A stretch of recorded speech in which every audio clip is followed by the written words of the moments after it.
அனைவருக்கும் வணக்கம். இன்றைக்கி இந்த அறிவோம் ஆன்மீகம் என்ற ஜோதிட சேனலில் நாம் குரு பகவானை பற்றி ஒரு சில விஷயங்களை இன்றைக்கி பார்க்க போகிறோம். சரிங்க. அதாவது குரு மறைந்தால் அப்படின்றப்போ 6 மறைவு ஸ்தானங்கள் நம்ம எதை சொல்லுவோம்? 3, 6, 8, 12. ஸோ அப்போ குரு மறைந்தால் அந்த ஜாதகத்துக்கு லாபம் நடக்குமா இல்லை நஷ்டம் நடக்குமா அப்படின்றத பற்றி இன்றைக்கி ஒரு சின்ன ஆய்வை இன்றைக்கி இந்த பதிவில் நம்ம பார்ப்போம். சரிங்களா? ஸோ பொதுவாகவே குரு பார்க்க கோடி நன்மை தான் சொல்லுவோம். அதனால் குரு 6ஆம் இடத்துலையோ இல்லை 8ஆம் இடத்துலையோ இல்லை 12ஆம் இடத்துலையோ இருந்தாலும் அவருடைய பார்வை பலம் பெறுது இல்லைங்களா? ஸோ அந்த பார்வை பெறதுனால நன்மைகள் இருக்குது அப்படின்னு நம்ம சொன்னாலும் மற்ற விஷயங்களை ஃபஸ்ட்டு இப்போ பார்ப்போம். குரு அப்படின்னு நம்ம சுழற்சியை என்ன சொல்லுவோம்? சுபத்தன்மை வாய்ந்த கிரகங்கள்லேயே ராஜ கிரகம் அப்படின்னு நம்ம சுழற்சியை சூரியனுக்கு அடுத்தபடியாக குருவை தான் நம்ம சொல்லுவோம். இருக்கிறதுலே பெரிய கிரகம் அதுனாலும் குரு பகவானை தான். அது மட்டும் இல்லாத குரு அப்படின்னு நம்ம சுழற்சியை சுப நிகழ்ச்சிகள், சுப கிரகம், அறிவு கிரகம் குரு, சுப கிரகம், தனக்காரகன்னு சொல்லுவோம், புத்திரகாரகன்னு சொல்லுவோம், படிப்பு, இதுக்கெல்லாம் சொல்லுவோம், ஆன்மீகம், இறை நம்பிக்கை, நேர்மை, இதெல்லாம் குருவோட இதில் இருக்கும். ஸோ அதாவது பொதுவாகவே சுப கிரகங்கள் மறைவு ஸ்தானத்தில் இருந்துச்சு அப்படின்னா நன்மைகள் தரமாட்டார்கள் அப்படின்ற ஒரு விதி ஜோதிடத்தில் இருக்குன்றது எல்லாருக்கும் தெரியும். அதே போல் மறைந்த குரு நிறைந்த நிதி தரும் அப்படின்றதும் ஜோதிட சாஸ்திரத்தில் இருக்குதுன்னு நம்ம சொல்லலாம். அதாவது மறைந்த குரு நிறைந்த நிதி எப்படி தரும் அப்படின்னு நம்ம பார்த்தோம் அப்படின்னா அதுக்கு தான் நம்ம சொன்னோம், குரு பார்க்க கோடி நன்மைனும். ஸோ அப்போ அந்த குரு பகவான் 6ஆம் இடத்துலையோ இல்லை 8ஆம் இடத்துலையோ இல்லை 12ஆம் இடத்துலையோ இருந்தார் அப்படின்னா இப்போ அவர் அவருடைய பார்வை பலம் அப்படின்றது 5, 7, 9 நம்ம சொல்கிறோம். இப்போது ஒரு 6ஆம் இடத்துல இருக்கார் குரு அப்படின்னா அவருடைய பார்வை பலம் பார்த்தீங்கன்னா 2ஆம் இடமான குடும்பஸ்தானத்தில் விடும். ஸோ குடும்பஸ்தானம் அப்படி 2ஆம் இடம் அப்படின்னு நம்ம சொல்லிச்சு அதுக்கு எதுக்கு சொல்லுவோம்? நம்ம படிப்புக்கு சொல்லுவோம். அது மட்டும் இல்லாத தனம் சொல்லுவோம், ஒரு வருமானம், அது குடும்ப அமைப்பு, இதுக்கெல்லாம் 2ஆம் இடத்த நம்ம சொல்கிறோம். ஸோ அப்படி பார்க்கச்சே இந்த குருவோட பார்வை என்ன தான் ஒரு 6ஆம் இடத்துல அவர் இருந்தாலும் அந்த குடும்பத்துக்கு ஒரு நிதி நிலையில் எந்த ஒரு பாதிப்புன்றது இருக்காதுன்னு கூட நம்ம சொல்லலாம். அதே மாதிரி இப்போ 6ஆம் இடத்துல இருக்கார் அப்படின்றப்போ அந்த 6ஆம் இடம் அப்படின்னு நம்ம சொல்லிச்சே அது நோய், கடன், வம்பு வழக்கு இதெல்லாம் சொல்லுவோம். அதே மாதிரி உத்தியோகத்துக்கும் நம்ம சொல்லுவோம். ஸோ உத்தியோகம், வேலை அப்படின்னு பார்க்கச்சே 6ஆம் இடம். ஸோ அப்போது அந்த 6ஆம் இடத்துல குரு இருக்கார் அப்படின்னு நம்ம பார்க்கச்சே அவங்க ஒரு ஆசிரியர் தொழிலோ இல்லை பார்த்தோம் அப்படின்னா ஆன்மீக இதில் இருப்பாங்க.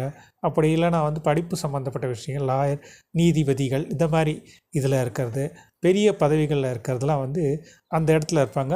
அந்த உத்தியோகன்றதுல ஒரு நல்ல பொருளாதாரத்தில் ஒரு நல்ல ஏற்றம் இருக்குதுன்னு கூட நம்ம சொல்லலாம். ஆனால் அந்த 6ஆம் இடத்துல இருக்குன்னு அப்படின்றப்போ குரு அப்படின்றப்போ நோய்கள்ன்ற வரும். நோய்கள் அப்படின்னு நம்ம சொல்லலாம். குருவுக்கு பார்த்தோன்னா குரு பகவான் நோயை ஏற்படக்கூடிய நோய்கள் வெளியே தெரியாது, டைரெக்டாக அஃபெக்ட் பண்ண மாட்டார், அறிவு கிரகம் இல்லையா? அதனால் ஸோ அப்படி பார்க்கச்சு குரு அப்படின்றப்ப தலைபாகம், மூளை, இதெல்லாம் அறிவு கிரகம் நம்ம சொல்கிறோம். ஸோ மூளை, ஸோ அது மாதிரி மூளை, அது மாதிரி காய்ச்சல், மூளை காய்ச்சல், இந்த ஸ்ட்ரோக் பேஷண்ட், இந்த மாதிரிலாம் சொல்கிறாங்க. அது மாதிரி அதுக்கு அடுத்தபடியாக குரு இதுவாச்சா பாதிக்கப்பட்டது அப்படின்னா நோய்கள் அப்படின்னு நம்ம சொன்னோம் அப்படின்னா இந்த குருவால் ஏற்படும் நோய்கள் அப்படின்னு சொல்லிச்சு சுகர் சொல்லலாம், கேன்சர், மெயினாக டிபி, இந்த மாதிரி இதுவும் அது மாதிரி வயிறு சம்மந்தம், அடிவயிறு சம்மந்த பிரச்சனைகள். ஸோ இந்த மாதிரி இடத்துல வர பிரச்சனைகள் குரு பகவான் மறைவு ஸ்தானத்தில் இருந்தார் அப்படின்றப்போ ஏற்படும் கூட நம்ம சொல்லலாம். அதே மாதிரி மறைவு ஸ்தானத்தில் இருக்கும் அப்படின்றப்ப சொல்லிச்சே ஆயிலையும் ஒரு சில பிரச்சனைகள் இருக்கிறதுக்கு வாய்ப்புகள் இருக்குதுன்னு நம்ம சொல்லலாம். மேலும் இந்த குரு பகவான் மறைவு ஸ்தானத்தில் இருக்கார் அப்படின்றப்போ அந்த குரு பகவான் தீமையை மட்டும் செய்வார் அப்படின்னா தீமையை செய்ய மாட்டார், ஒன்றை இழந்து இன்னொன்று கொடுப்பார் குரு. ஏன்னா குரு ஒரு சுபகிரகம். ஸோ சுபகிரகம் பாதிக்கப்பட்டாலும் அந்த பாதிப்பு அவர் என்ன பண்ணுவார் அப்படின்னா ஒரு இழப்பினை கொடுத்து அதுக்கப்புறம் ஒரு ஏற்றத்தை கொடுப்பார். நிச்சயம் கைவிட மாட்டார்.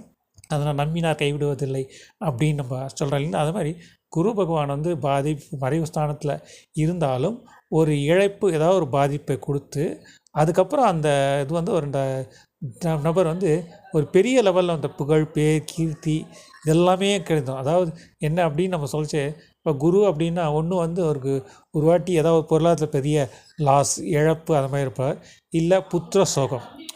ஸோ அதனால் புத்திர சோகம் ஏதாவது பிள்ளைகள் ஒருத்தருக்கு வந்து இப்போ ஒரு ஒருத்தருக்கு குரு 6லேயோ 8லேயோ 8ஆம் இடத்துல இருக்குன்னு வச்சுப்போம். ஸோ அப்படி இருக்குன்ற பட்சத்தில் வந்து அவர் கல்யாணம் ஆச்சுன்னா அவர் வந்து ஒரு குழந்தைய வந்து ஒன்று இப்போ ஃபஸ்ட்டு குழந்தை ஒரு அபார்ஷனில் வருதோ, இல்லை வந்து குழந்தை பிறந்து புத்திர சோகம் ஒன்று கொடுக்கும். ஸோ அதை மாதிரி ஏதாவது ஒன்று இழப்பு ஒன்று இழந்தோடனே அதுக்கப்புறம் வந்து அவர் வந்து மேலே வந்துடுவார் டாப்பாக. அதான் சொன்னேன், அந்த குரு வந்து அறிவு ஸ்தானங்கள் இருந்தாலும் ஒரு இழப்பை கொடுத்து அதுக்கப்புறம் வந்து அவர் அந்த நபரை வந்து உயர்த்துவார். இது இன்னொரு விஷயம் என்ன அப்படின்னு பார்த்தோம் அப்படின்னா, குரு பகவான் அது மறைவு ஸ்தானில் இருக்கார் அப்படின்றப்போ அவரை வந்து அந்த ஒரு பாவத்துக்கான இது காரணம் என்ன, காரியம் இல்லாத எந்த ஒரு கிரகம் வந்து அந்த இடத்துல இருக்காதுன்னு நம்ம சொல்லலாம். ஸோ அதுக்கான இந்த கர்மா எதை நோக்கி அவர் கர்மா பயணிக்குது அப்படின்றப்ப பார்க்கச்சே வந்து அதை நோக்கி அவருடைய இது இருக்கணும் பொறுவை. ஸோ அதனால் அந்த மாதிரி இருக்குச்சு, அந்த மறைவு ஸ்தானத்தில் இருக்குச்சு அப்படின்றப்போ அது மாதிரி ஒரு பாதிப்புக்களை கொடுத்து தான் வந்து ஒரு நல்லதை செய்வார்னு நம்ம சொல்லலாம். அதே போல் இப்போ 12ஆம் இடத்துல இருக்குது குரு அப்படின்னு நம்ம சொன்னால் அது விரயஸ்தானம்னு நம்ம சொல்கிறோம். ஸோ விரயஸ்தானம் அப்படின்னு நம்ம சொல்லச்சு வந்து அது வந்து குரு அப்படின்னு நம்ம சொல்லச்சு அவர் எந்த இடத்துல இருக்காருன்றதை பொறுத்து சுப விரயமாக அதில் கட்டி வந்து பார்த்தோன்னா சுப விரயங்கள் அதிகமாக கொடுப்பார்னு நம்ம சொல்லலாம். மேலும் அவர் எந்த ராசியில் அது 12ஆம் வீடு வருது அப்படின்றத பொறுத்தும் அந்த விரயங்கள் இருக்குன்னு கூட சொல்லலாம். அது பகை வீடாக இருந்துச்சு அப்படின்னா வந்து அது வந்து இவர்களுக்கு அதாவது என்ன சொல்லலாம், மருத்துவ செலவுகள், வீண் செலவுகள். ஸோ அதாவது சுப செலவுகள்ன்ற அசுப செலவுகள் அதிகமாக இருக்கிறதுக்கு வாய்ப்புகள் இருக்குன்னு நம்ம அதாவது சுக்கிர பகவான் வீட்லேயோ இல்லை புதன் பகவான் வீட்டில் இருக்குது அப்படின்னா அந்த இடத்துல வந்து சுபத்தன்மையாண்ட இருந்தாலும் குரு பகவானால் வந்து சுப செலவுகள் அந்தளவுக்கு ஏற்படாது. அசுப செலவு மருத்துவ செலவுகள் இருக்கணும், இல்லை கட்டி மற்றவங்களுக்காக இவங்க செலவு பண்ணுவாங்க, வீண் விரயங்கள் அதை மாதிரி விரயங்களாகும். சுப விரயம் அப்படின்னு நம்ம சொன்னால் நார்மலாக 12ஆம் வீட்டில் இருக்குது அப்படின்றப்போ உதாரணத்துக்கு இப்போ ஒரு மேஷ லக்னம் எடுத்துப்போம், குரு 8ஆம் இடத்துல இருக்கார், அவர் வந்து 9, 12 குறிவராக இருக்காருன்னு வச்சுக்கோம். அப்போ 9, 12 குறிவர் அப்படின்னு நம்ம பார்க்கச்சு அந்த குரு பகவான் வந்து இவங்களுடைய 12ஆம் வீட்டையும் பார்ப்பார், அதுக்கு அடுத்தபடியாக வந்து பார்த்தோன்னா இவங்களுடைய 2ஆம் வீட்டையும் பார்ப்பார், 2ஆம் இடத்தையும் பார்ப்பார், மேலே அடுத்தது 4ஆம் இடத்தையும் பார்ப்பார். அப்படி பார்க்கச்சே வந்து பார்த்தோம் அப்படின்னா 12ஆம் இடம் அப்படின்னு நம்ம சொல்லச்சே வந்து விரயஸ்தானம். இவர் 8ஆம் அஷ்டமாதிபதியாக இருந்தாலும் அந்த ஜாதகரை பொறுத்த வரைக்கும் அவருக்கு வந்து சுப விரயங்கள் அதிகமாக கொடுப்பாருன்னு சொல்லலாம். ஸோ அந்த மாதிரி ஏன்னா அது 12ஆம் இடம் மீனராசி அவருடைய வீடு, அதனால் அந்த இடத்துல சுப விரயங்கள் நிறைய அதிகமாக இருக்குதுன்னு நம்ம சொல்லலாம். அதுக்கு இவர் சுப செலவுகள் நிறைய செய்வார், இவர் கைங்கரியங்கள். அதாவது இப்படி எப்படின்னா குரு அப்படின்றப்போ ஒரு ஏழை இதுங்களுக்கு தான தர்மங்கள் பண்ணுறது, ஸோ அதை மாதிரி படிப்புக்கு ஒரு செலவு பண்ணுறது, இதை மாதிரி ஆன விரயங்கள் இருக்கும். இல்லை இவர் பிள்ளைகளுக்கு வந்து இவர் நிறைய செலவு செய்வார், பிள்ளைகள் படிப்பு, பிள்ளைகள் திருமணம், ஸோ அதை மாதிரி இது இருக்குது. அந்த மாதிரி செலவுகள் வந்து அதிகமாக இருக்கும். குடும்பத்துக்காக செலவு செய்ய வேண்டிய செலவுகள் அதிகமாக இருக்கும். வீடு சுகஸ்தானம் தன்னுடைய பாக்கியத்துக்கு நன்மைக்கு பாக்கியத்துக்காக சில செலவுகள் செய்ய வேண்டிய செலவுகள், அந்த மாதிரி செலவுகள் இவர் செய்ய வேண்டியது இருக்கும். ஸோ அப்படியே வந்து அந்த மாதிரி இது பண்ணுறாங்க இல்லையா. ஸோ அந்த மாதிரி செலவுகள் வந்து இருக்க தான் செய்யும் அவங்களுக்கு. அதனால் இந்த குரு பகவான் வந்து மறைந்தாலும் வந்து அவர் பார்க்கும் இடத்தை பொறுத்து அது லாபம் தான் அதிகமாக கிடைக்கும், வழி நஷ்டம் இருந்தாலும் வந்து லாபத்தையும் கொடுப்பார்.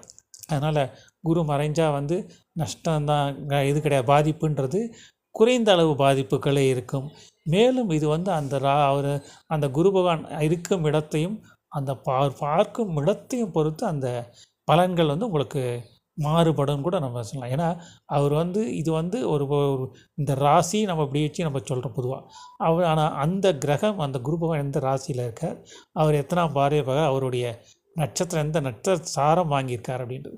ஏன்னா குரு பகவான் நல்ல வீட்லேயே இருந்தாலும் அவர் ஏதாவது நல்ல நிலையில் இருக்கார், கேந்திரத்துலேயோ ஒரு திரிகோணத்துலேயோ இருந்தாலும் அதே அவர் வந்து ஒரு பாவர் வீட்டில் இருந்தார் அப்படின்னா அந்த இடத்துல வந்து குரு பகவானால் தரக்கூடிய நன்மைகள் வந்து அதிக அளவில் பாதிப்புகளே அதிகமாக இருக்கும். அதாவது உதாரணத்துக்கு எப்படி நம்ம சொல்கிறோம் அப்படின்னா, இப்போ குரு பகவான் வந்து ஒரு துலா ராசியில் இருக்காரோ, இல்லை வந்து ஒரு ரிஷப ராசியிலோ, இல்லை வந்து ஒரு மிதுன ராசியில் இருக்கார் அப்படின்னு வச்சுப்போம். துலா ராசின்னு வச்சாலும் அந்த இடத்துல இருக்க குரு பகவானால் அந்த ஜாதகருக்கு வந்து அது சுபத்தன்மையே வாய்ந்த இடமா இருந்தாலும் அந்த ஜாதகருக்கு வந்து உடல் லைஃப் பார்ட்னருக்கு ஏதாவது அவருக்கே வந்து மருத்துவ செலவுகள் கண்டிப்பாக இருந்தே தீரும். ஏதாவது ஒரு செலவு செய்துக்கிட்டே இருப்பார். விரயங்கள் நிறையவே இருக்கும். இந்த தான் குரு சுபத்தன்மையாக இருந்தாலும் அந்த இடத்துல துலா ராசியிலையோ இல்லை ரிஷப ராசியில் இருக்கிறவங்களுக்கு இந்த 4 ராசிகளில் துலா ராசி, மிதுன ராசி, ரிஷபராசி, கன்னிராசி இந்த 4 ராசிகளில் குரு பகவான் சுபத்தன்மை வாய்ந்தவராக இருந்தாலும் அந்த ஜாதகரை பொறுத்த வரைக்கும் அவருக்கு செலவு ஏதாவது நோய் செலவுகள், கடன் செலவு ஏதாவது ஒன்று இருந்துக்கிட்டே இருக்கும். அதுக்கு ஒரு ட்ரீட்மெண்ட் எடுத்துக்கிட்டே இருக்கணும். ஸோ இது குரு பகவான் அந்த இடத்துல இருக்கிறதுனால அவங்களுக்கு ஏதாவது அந்த எந்த பாவகமாக வருதோ, எத்தனாம் வீடாக வருதோ அது சம்பந்தப்பட்ட காரகத்துவம் இவருக்கு நிச்சயமாக அந்த இடத்துல பாதிப்புகளே கொடுக்கும்னு கூட. அதுக்காக அவர் செலவு ஆனால் அவர் செலவு அவர் தான் செய்வார் ஒழிஞ்சு அந்த குடும்பம் அப்படின்னு பார்க்கச்சு அந்த நல்ல நிலையில் இருக்கும். அவர்கள் ஒரு நல்ல முன்னேற்றம், நல்ல படிப்பு, நல்ல அறிவுத்திறன் இதெல்லாம் அந்த இடத்துல ஒரு முன்னேற்றம் இருக்கும். ஸோ அதான் சொன்னேன், குரு பகவான் மறைவு ஸ்தானத்தில் இருந்தாலும் ஒன்றதை இழந்து இன்னொருத்த கொடுப்பார். ஸோ ஒருத்தர் இது பண்ணாலும் இழப்பி அதுக்கப்புறம் ஏற்றி விடுவார் நம்ம சொன்னோம் இல்லைங்களா. ஸோ அதனால் அந்த இடத்துல அவர் பாதிக்கப்பட்டாலும் குடும்பம் மேல்நிலையில் போயிடும். ஓகேங்களா. அதனால் குரு பகவான் மறைந்தாலும் கவலைப்பட வேண்டிய தேவையில்லை என்று சொல்லி இந்த தலைப்பை நம்ம இத்தோட முடிப்போம்.